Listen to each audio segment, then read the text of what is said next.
Aloha, friends. To start with, I'd like to thank Neda John for inviting me to participate in this wonderful endeavor that you folks have started. And the subject of Dawnbreakers, the book itself, and the stories has always been very close to my heart. I remember over 50 years ago, in New York, we started to study Dawnbreakers with a group of Baha'i friends. And one thing I told my American friends that please don't try to remember all these Persian names. It's very complicated and it's difficult to follow. Just remember a few names like Mullah Hussein, Bahi, Tahir, Qudus, Bab and Baha'u'llah. And that made life so easy for them. Among the people who were in the class was a wonderful gentleman by name Al Burley. And because my name was Hussein, he began to refer to me as Mullah Hussein. So for many years, we served in assembly together. Either he called me Mullah Hussein, and then later on, he even dropped the Hussein. I became Mullah. So that was, I always remember him in assembly meeting or in a gathering when he was introduced me, he would refer to me as Mullah. But I'm not a Mullah, by the way. I noticed the chapter that you have been studying started with the arrival of Bahi in Yazd. I hope you don't mind if throughout my talks I share with you some stories and humorous one, because it's 9 o'clock in New York and it's usually time for me to sleep. And unless I do this, I may fall asleep myself beside you. Yazd is a very significant city in Iran and has produced some of the greatest Baha'i scholars and Baha'i teachers, including, for example, Adib Taherzadeh, that from his father's side was from Yazd, and from his mother's side was from Niris. Now, in the city of Yazd, there were large Babi and later on a Baha'i community. They say at the time of Abdul Baha, one of those Yazdis, means a person who come from Yazd, went for a visit to Holy Land. In the course of meeting with Abdul Baha, he asked the master, he said, ask him, is that true that Baha'u'llah has said that everyone would end up in Abha kingdom, eventually goes to heaven? Abdul Baha answered, yes.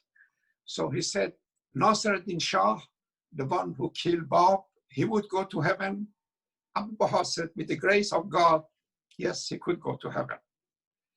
And then he said, Genghis Khan, the killers of millions and thousands of people, would he go to heaven?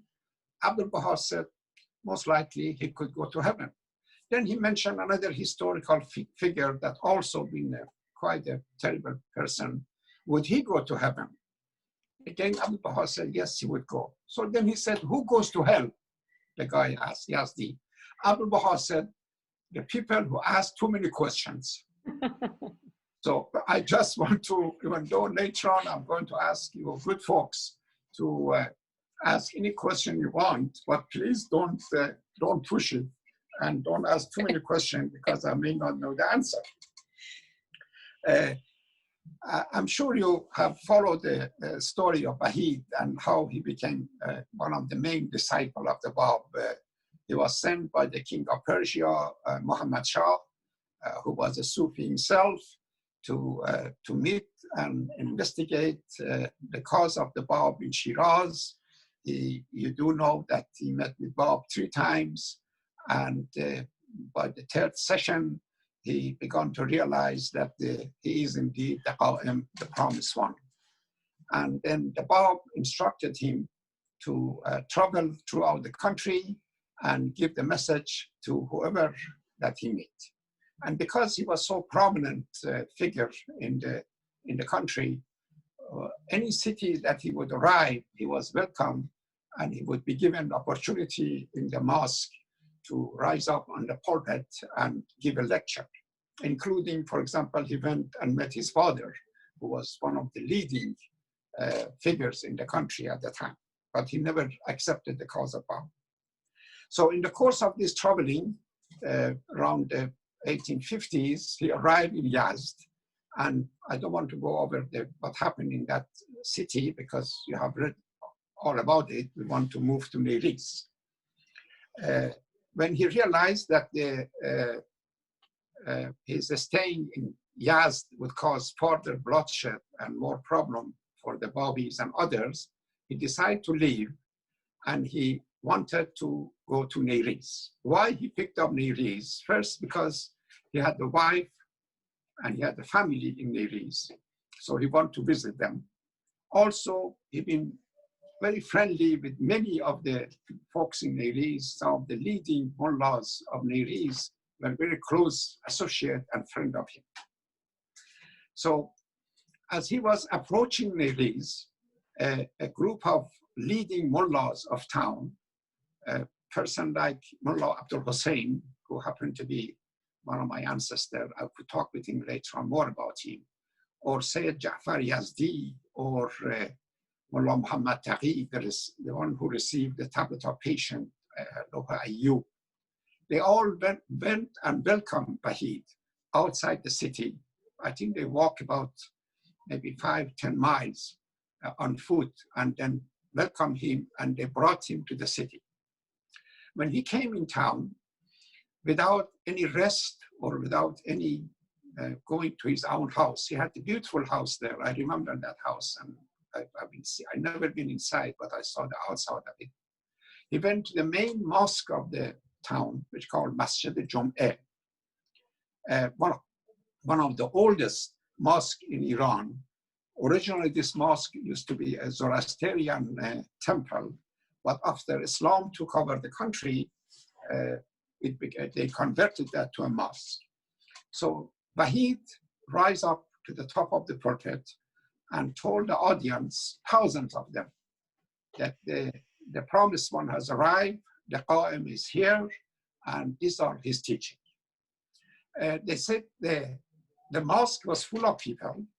The other folks were on the rooftop of their homes, and they had to use some kind of relay system to repeat what Wahid was saying on the pulpit, and how it was Wahid would say a sentence. You know, remember, they didn't have a sound system or microphone and all that.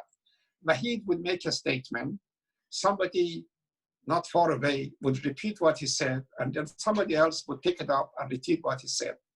So this went on, and he warned them that the calamity and problem is around the corner, and if they accepted this cause, they're going to face major, major problem by the governor of town and by the Muslim community, who would not appreciate their acceptance of this new ideology.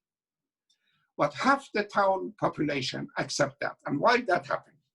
Because the leading mullahs of Neriz, including the few persons I mentioned earlier, Mullah Abdul Hussein, my ancestor, Sayyid Ja'far.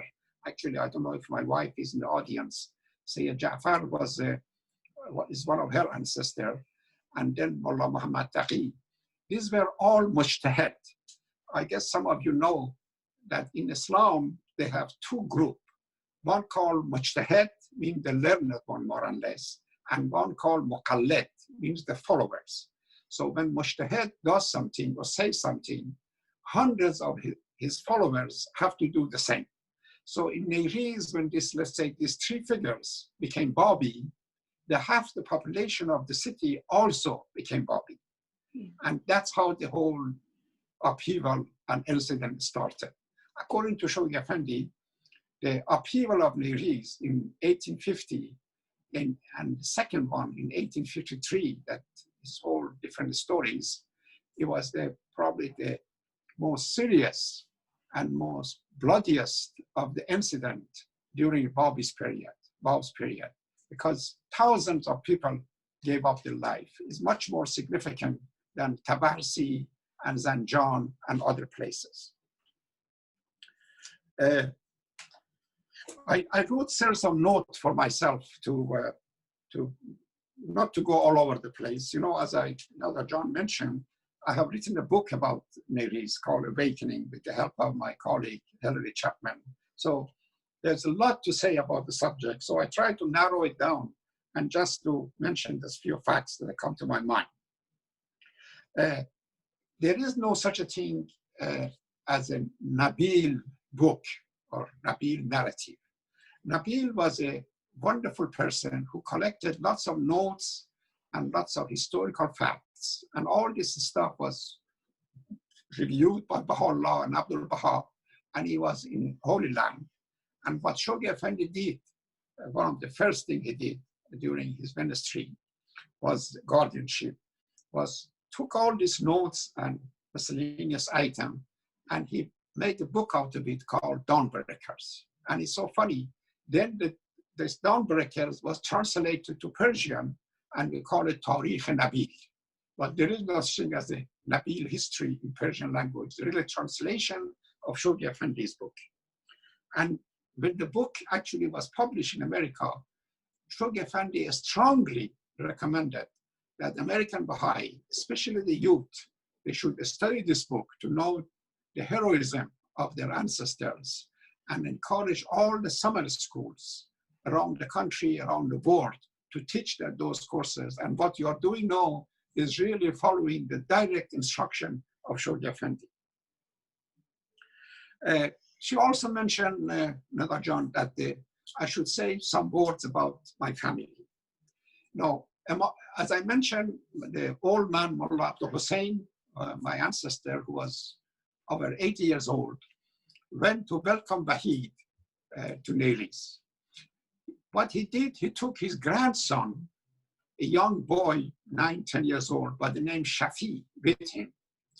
And so Shafi started to meet with Wahid from very beginning, and he witnessed what took place in the fort of Khajeh that you have studied, and I'm going to talk about it a little bit.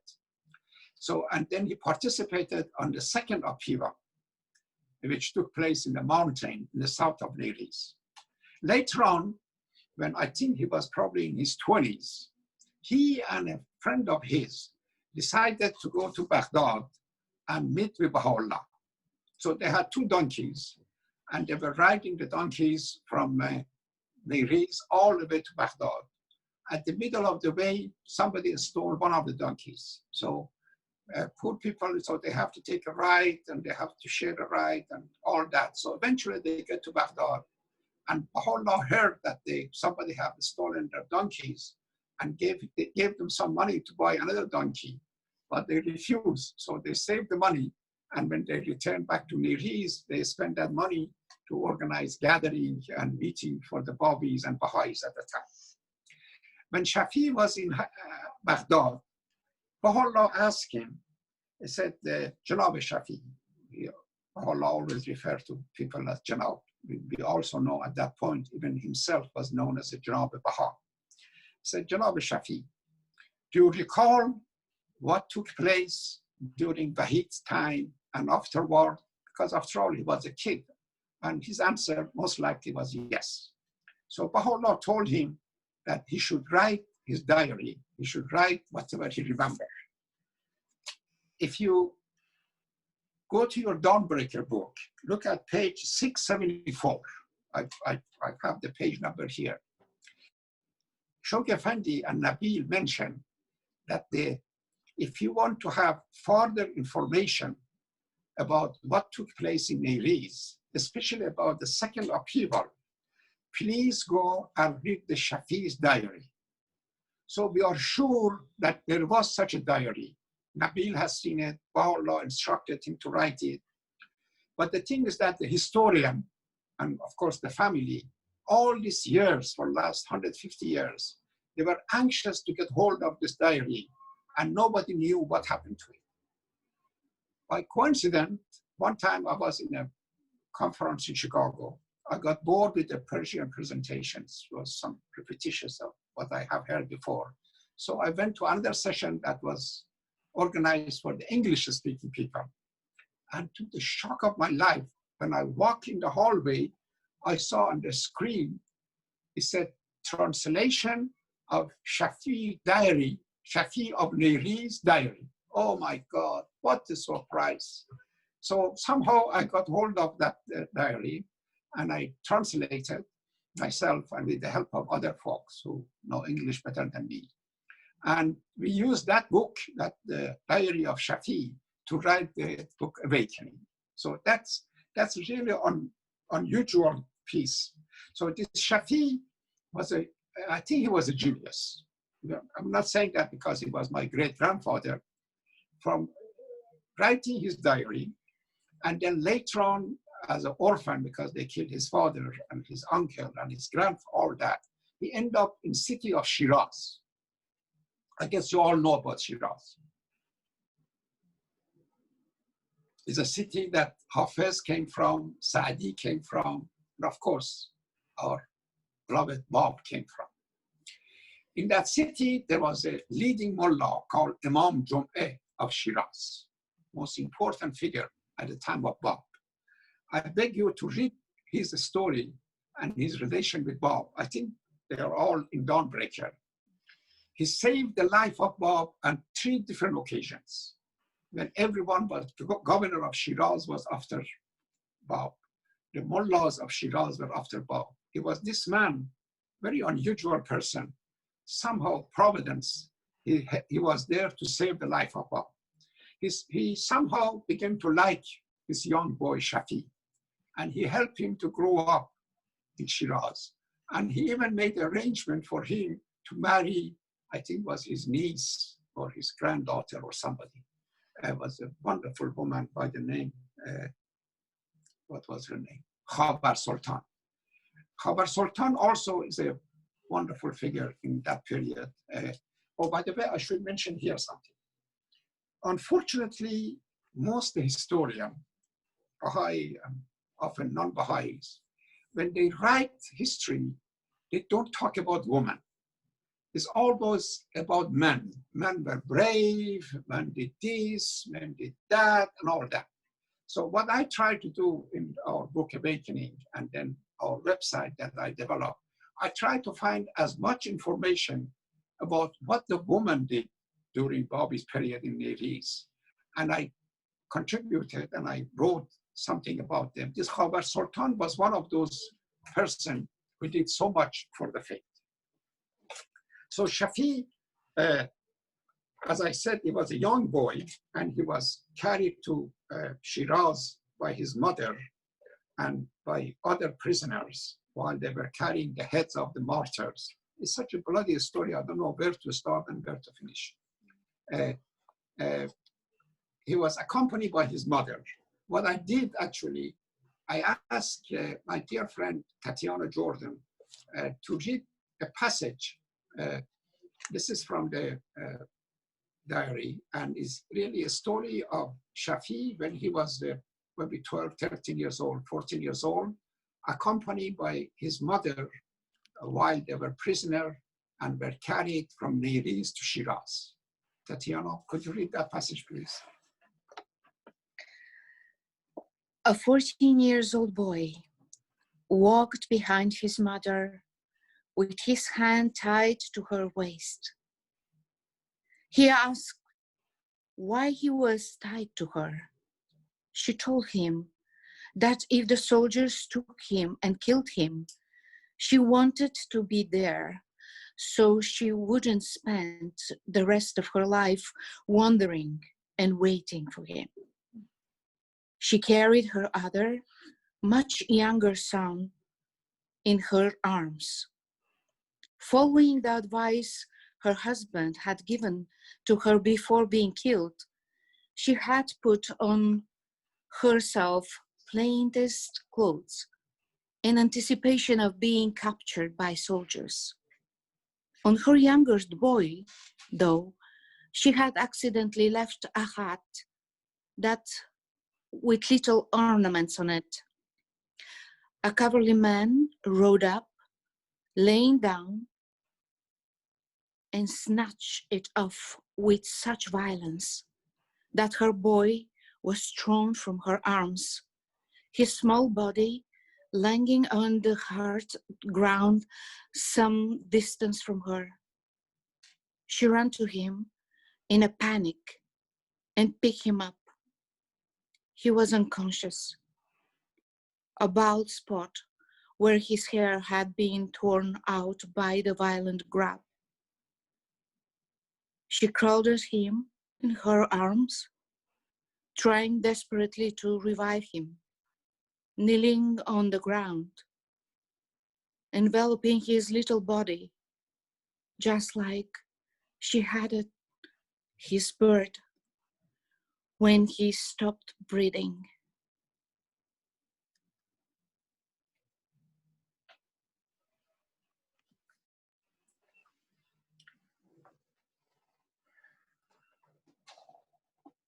The history of what took place in Eliz and Zanjan and Tabarsi is a sad history.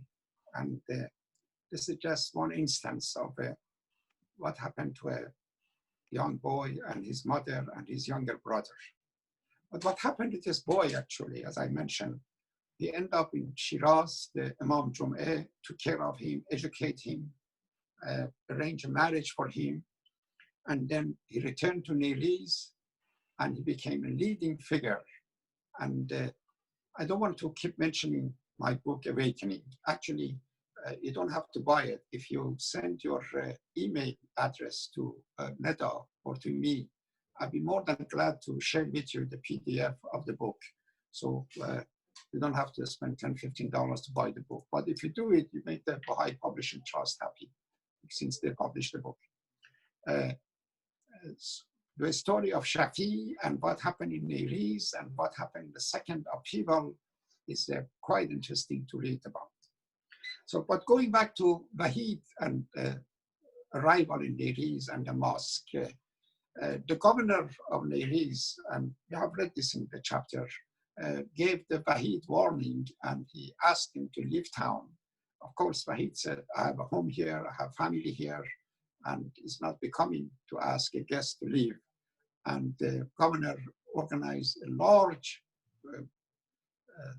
selection of the troops in his house and the surrounding area in the section called Bazaar.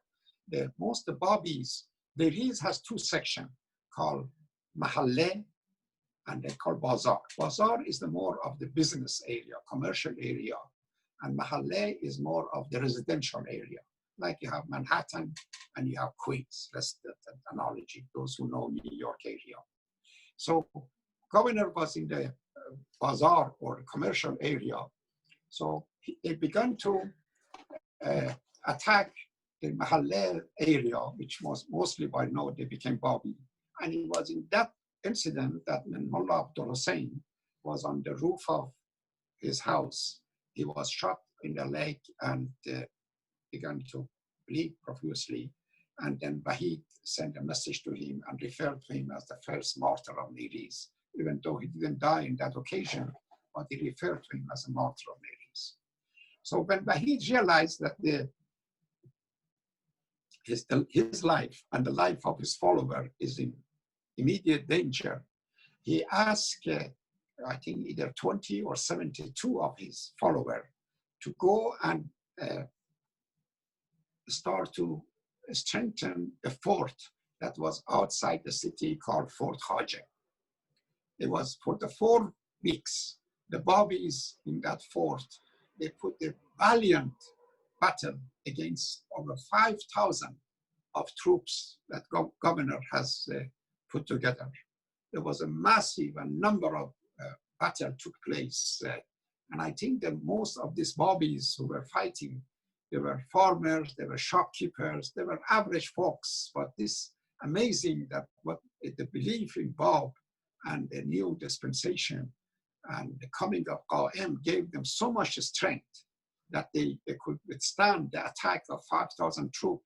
And in a couple of occasions, the governor himself almost was captured, but then he escaped and left Eliz and went to his birthplace called Qatruya, and was a big fortress that he hid there. We are very blessed, actually, that the British consul general who was in Shiraz, if you read Moujan Momin books, he has done wonderful research on this also. He sent number of reports about coming of the Wahid to Niris, about what happened to Khajeh, what happened to the mountain. So later on, all these things was discovered in one of the archive of British government. And so we have a historical document to show what we are talking about. The attack and the warfare of Khajeh lasted 4 weeks. And then they, I guess, again, you read in the book, that they realized that they could not defeat the Babis. So they played this treacherous game. They signed a book, Holy Book of Quran, and they invited Wahid to come and meet with them and to advise them and negotiate with them and try to come to some understanding. Even though Wahid fully realized that this is a trick, but then he said, because they have signed the Quran, because they show some good intention, he's going to go and meet with them. For the first few days that he was there, they set up a nice tent for him. They would listen to him. They would follow him in the daily prayer. You know, he stand in front and the rest of them would stand behind him and pray.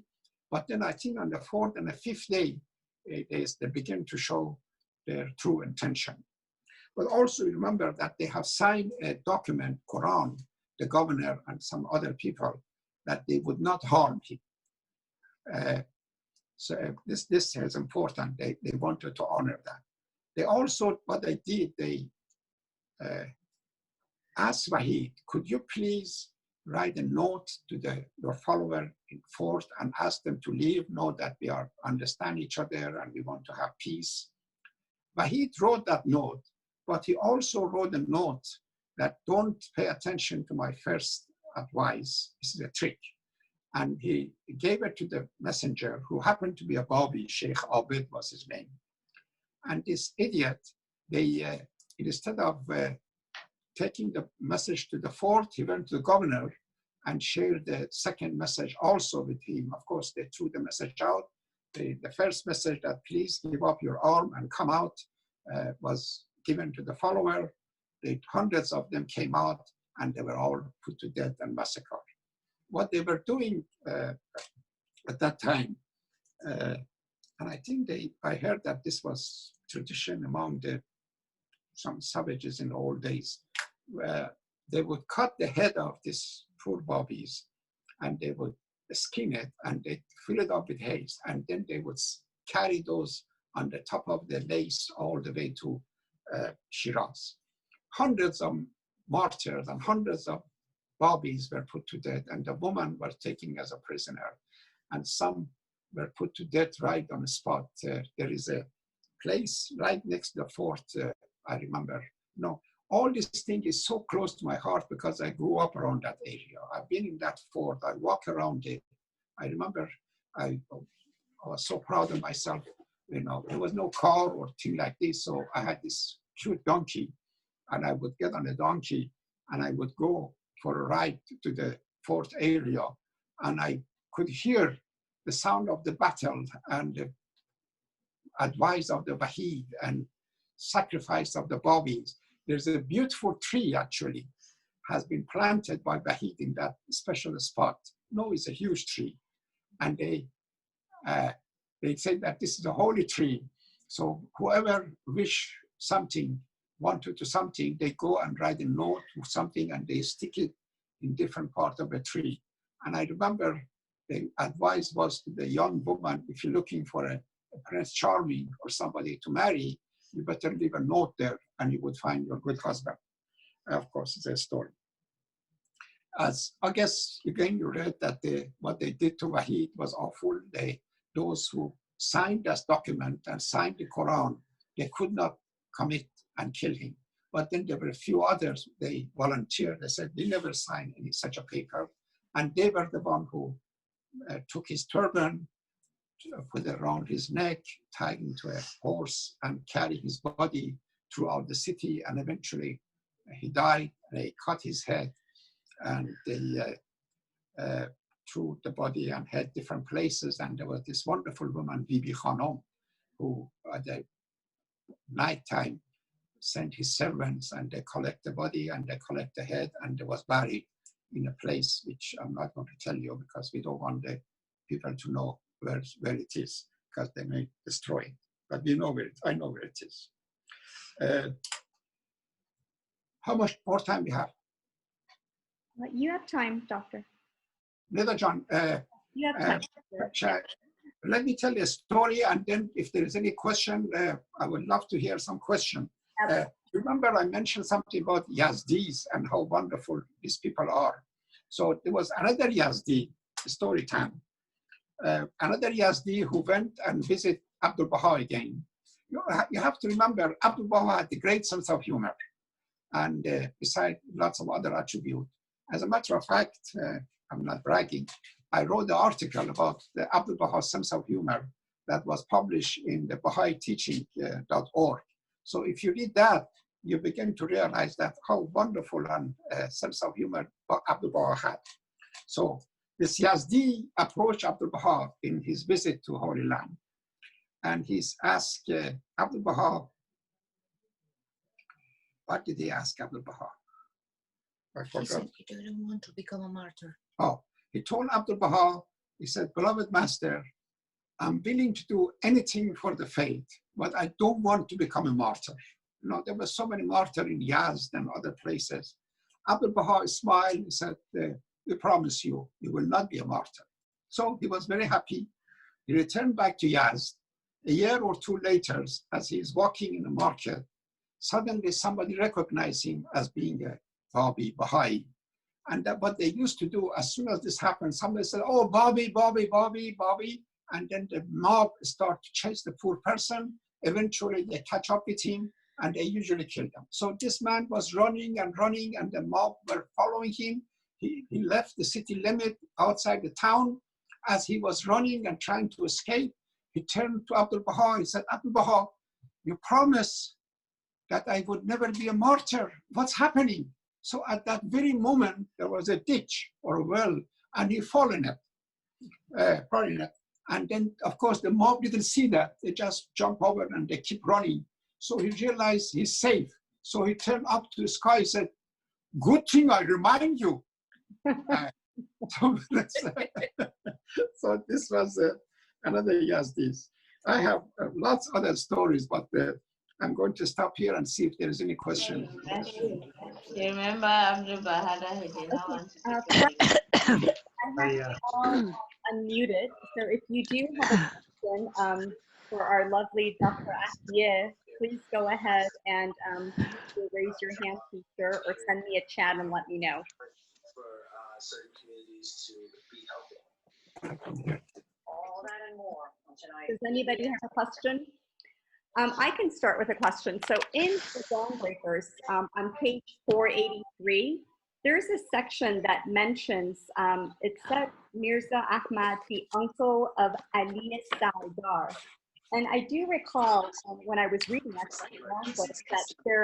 there is a relation in there with you and Ali Sardar. So could you give that little relation until I read some of these questions that are coming in?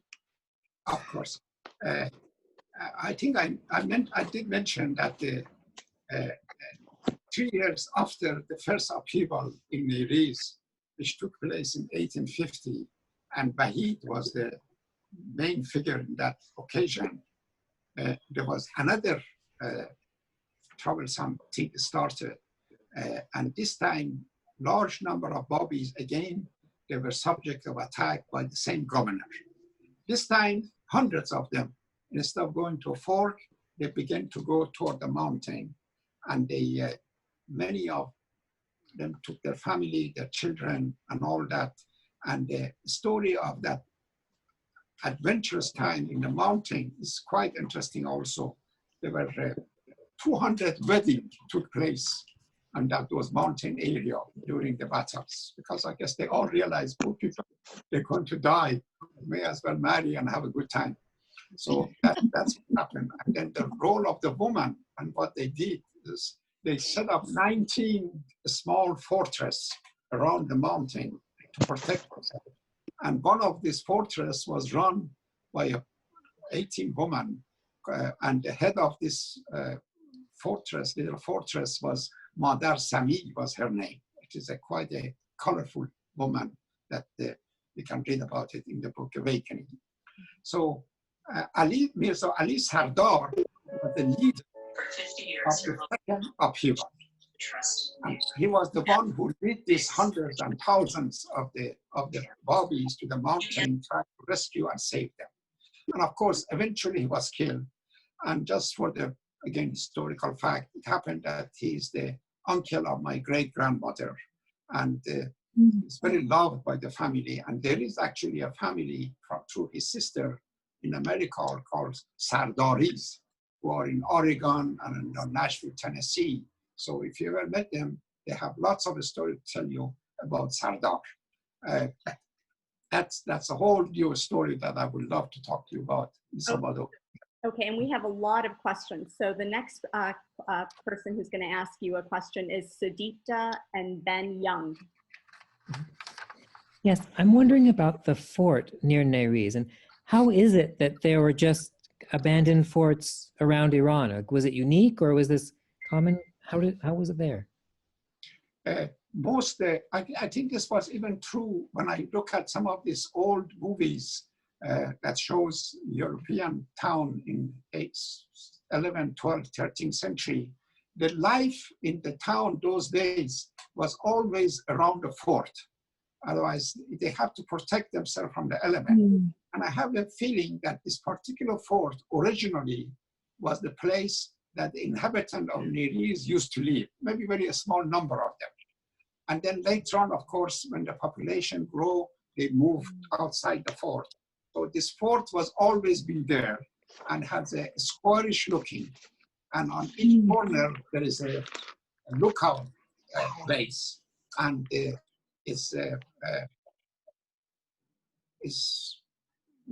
what Wahid and his followers did, they strengthened the fort. But it took them some time, I'm sure. So they could withstand because they were using all kind of cannons and other to attack the fort.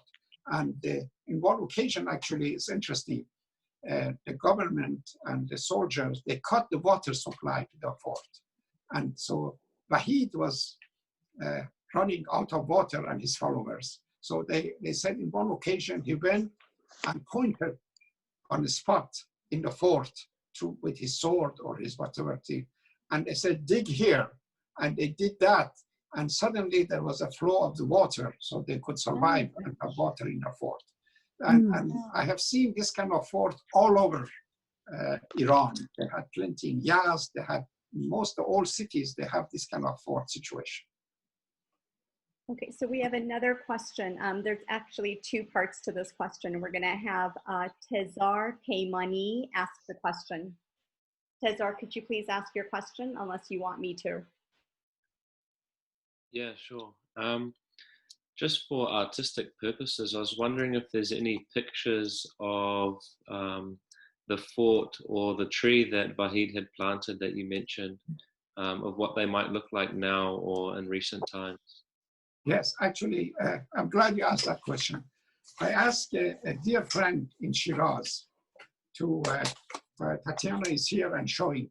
This is how the fort looked like at this point. I asked a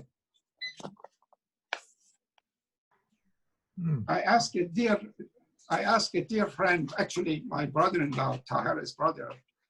He made a big sacrifice. I was afraid for his life, actually, because these days it's very dangerous to go to Nariz and to go that area. I knew that sooner or later they're going to destroy this fort, and they did destroy most part of it. So he went to Nariz, maybe about 10, 15 years ago, and he took a series of pictures, maybe 40, 50 pictures from different angles, different drawings, and we have all those pictures, and I have shared it with the House of Justice, because I'm sure in future, I promise you, they're going to build all these places that so many of our ancestors have given their life. Oh, let me tell you this also about the fort and that. When I was working on this book with my colleague, Hilary Chapman, Harry Chapman, who happened to be a grandson of Leroy Ivers, the hand of a cause, is very careful and very detailed and very exact. And I don't have that much patience as much as he has. So I wanted to move on and get the book published because the publisher was putting pressure on us to hurry up. And I keep saying, Hillary, it doesn't matter, let's go on. He said, are you kidding, Hussein? 100 years from now, the Baha'is would come from China, they come from Japan, they're going to travel all these places and they want to take pictures. We have to tell them exactly where everything is and what's happening. So I had to communicate with some of the older people in Shiraz and Neiris, and one of them was this wonderful Sohail, who went there and took all this picture and sent us whole maps and things like this. So we have the picture. And actually, if you go to, we have a site called nayriz.org, NAYRIZ.org. And in that one, I have put all these pictures and material that you can see. And a picture of a tree, by the way. Yeah. I have a question. Sure. Hi, Hossein. That's not the question, though. Obviously, you've written quite a bit about your experience. But I'm sure there are stories, there are experiences that you still haven't written about because few people are as vigilant and persistent and checking out and taking the action to go places and find out the history and interview people and that sort of thing as you. You have to be kind of a rare, insistent researcher to do that. Yes. Are you, but you still, I'm sure you still haven't recorded probably the majority of what you've experienced and the research that you've found and the anecdotes and so on that give life and blood to the history of the faith. Are you, can I see, if you haven't, are you at least recording it with somebody and at least making a copy available to Stanford University in the Baha'i collection there so that scholars, you know, when there really is an intense hunger for scholarship emerging, I don't think we have that now for the most part. There will be data sources like yourself. You can't take all that to the grave with you. You know, you're not a spring chicken. Actually, I'm not planning to go to grave soon, but well, I know. So I may take your advice. But man proposes, God disposes. The question is, there are things that are important to share, and then there are things which less important.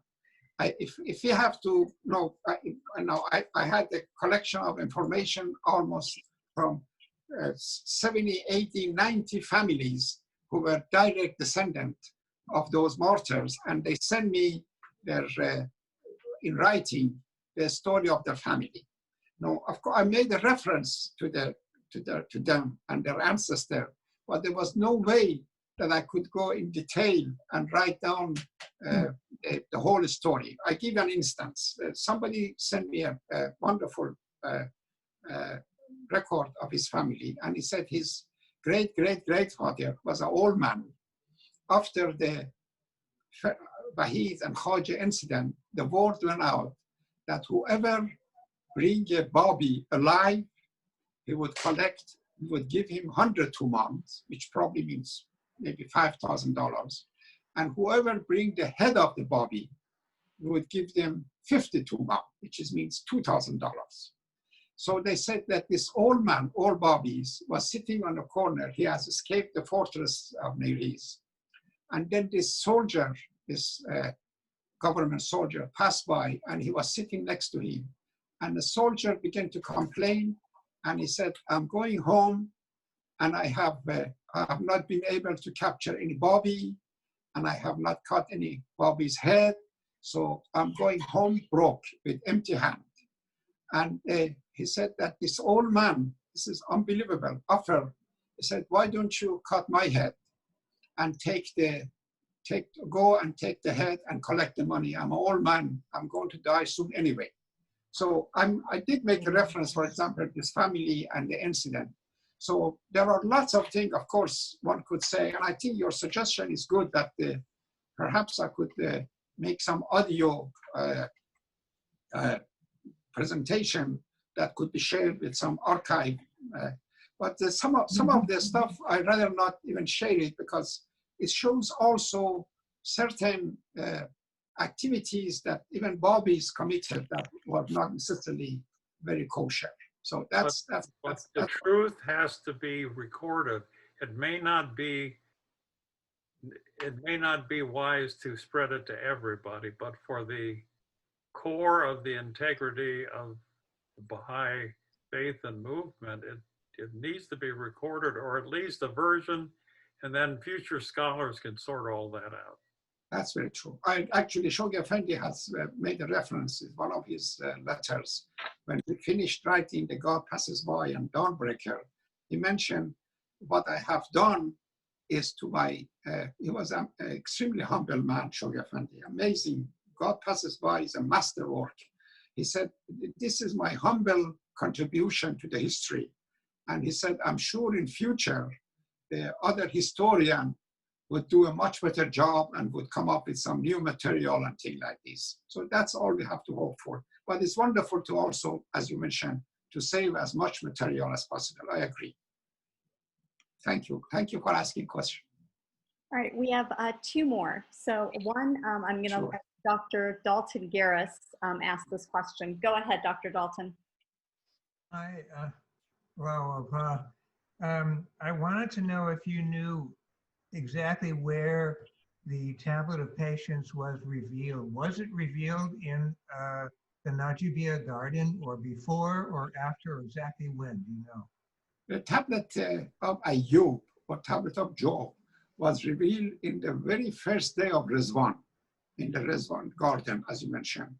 And it's quite a significant tablet, and it's not been officially translated by the house, but I think my good friend Fanon Mapazir has done a great job of doing a provisional translation, and it's available in all kind of internet websites that they can go to. It's an amazing tablet that we all should read. There is another tablet that also I like to mention, again, talking about my family. I had another member of family by the name Wafa. Wafa was a very handsome, very good looking, maybe I pick after him. And he was also a poet. And he was very popular in Shiraz. And he died very young. I think he was 36 years old. He wrote a letter to Baha'u'llah and asked series of questions. And then Baha'u'llah answered him. And then he referred to him as Wafa, which is, or he called himself Wafa in his poetry. And that tablet has been translated and is available in the material that the House of Justice has put together. I think it's the Tablet of Fidelity, which I suggest that you read that. That's a very good tablet. It's also in our website. I really want you to go to that Neiri's website, because what we did with the help of a couple of Baha'i friends who are talented in this, we collected many of the tablets that was revealed for the Babis and Baha'is of Neiri's by Baha'u'llah or Abdul Baha. And we did try to either find the original translation or provisional translation. And we put all those tablets plus the translation, and some of them plus the chanting. We found some people who could chant Arabic and Persian. So it's a magnificent site. If nothing else, just go to that site, that's a tablets, and just listen. There's about 40, 50 of them. That would be interesting to visit. So two things. One, Dr. Dalton is being humble because he actually also worked with Fanon Pazir on the Tablet of Patience, so he helped edit that as well. Yes, I remember. Yes, that's true. That's very Yeah. true. I'm glad you mentioned that, Dr. John. Sure. I was very happy to see that translation. Yes, thank you for saying that. Oh my God, I'm getting old and I forget it. No. But so there's two things. You did mention a tablet right now. What was the name of that tablet? Can you just say that slower? Lohe Ayu. No, the other one. Ayu. No. Ayu. Wafa, No. the tablet of Wafa. No, that Lohe Ayu, the tablet of Job. I Yeah. think maybe Dr. Dalton can mention. But there was another Story of Job. Yeah, but there was Oh, another tablet. You said, please look that up, but we didn't catch that. So one person wanted to know, and I didn't get it. Yeah, I'll listen to the recording. Maybe I'll There's two tablets I mentioned. One is the tablet of patience. Yeah. The other one, tablet of fidelity. These are Okay, the two tablets. Fidelity is under it. That's it. Thank you. Okay, perfect. Okay, and then the other question is they want to know where can they find the translation of Shafi's diary? My God, you're asking too many questions. Okay. I told you the guy who asked too many questions, and Yeah. what Abdullah told him. No, what happened is they did not allow me to share the entire diary because they figured out it's not good, timing is not right. And they wanted to also house, this is all the wisdom of the house. They want to check all the historical facts and things like this. So what I did in the book Awakening, I took some relevant points which strengthen some argument or some historical situation and explain it. But the whole translation of tablet of diary, unfortunately, at this point is not available. Okay. Yes. Okay, does anybody else have any questions? I have one other question. Okay, go right ahead. Have you had any connection or interactions with the person who occupies the Baha'i chair at Hebrew University? At Hebrew University. Yes, actually, he's a very close friend of mine. And he has a great sense of humor. I spent lots of time with him in Haifa and also in Acuta, Italy. We were both speaker in that one of the occasions for Erfan Colloquium. And again, not bragging, I was supposed to go and make a presentation at the University of Haifa upon his invitation, but it hasn't worked out yet, the detail. So yes, I do know him very well. I think it's very interesting that the only Baha'i chair is at a Jewish university and occupied by a Jewish scholar who has full access to everything, even documents that Baha'is don't have access to at the International Center. That's true. That's true. So, a lot of Baha'is call the chair at University of Delaware, or where is it, Maryland? Maryland. Baha'i chair. It's not a Baha'i chair. It's a peace chair. That's true. It's occupied by a Baha'i. But the only Baha'i chair is at a Jewish university. Can you shed light on that, or can you not? They're doing an amazing job. Actually, he wrote two volumes of the book about Baha'i schools and education in Iran, and he did amazing research on that, and a couple of other books about the Baha'is in the southern Russia, and he's quite a scholar. Really, I wish we had more friends like him. And the house and research center in Haifa, they are very happy to work with this man. Okay, if we don't have any more questions, I really want to thank you, Dr. Atiyah. This really does help us to really, because it was a very emotional week for all the students last week, especially as we completed chapter 22. So thank you so much for adding the personal touch and being so passionate about our faith. Really appreciate your time. Thank you so Okay. much. Sure, dear. Thank you, Natasha. And thank you, everybody. Thank you. Thank you. Thank you, thank you, thank you. Thank you. Wonderful.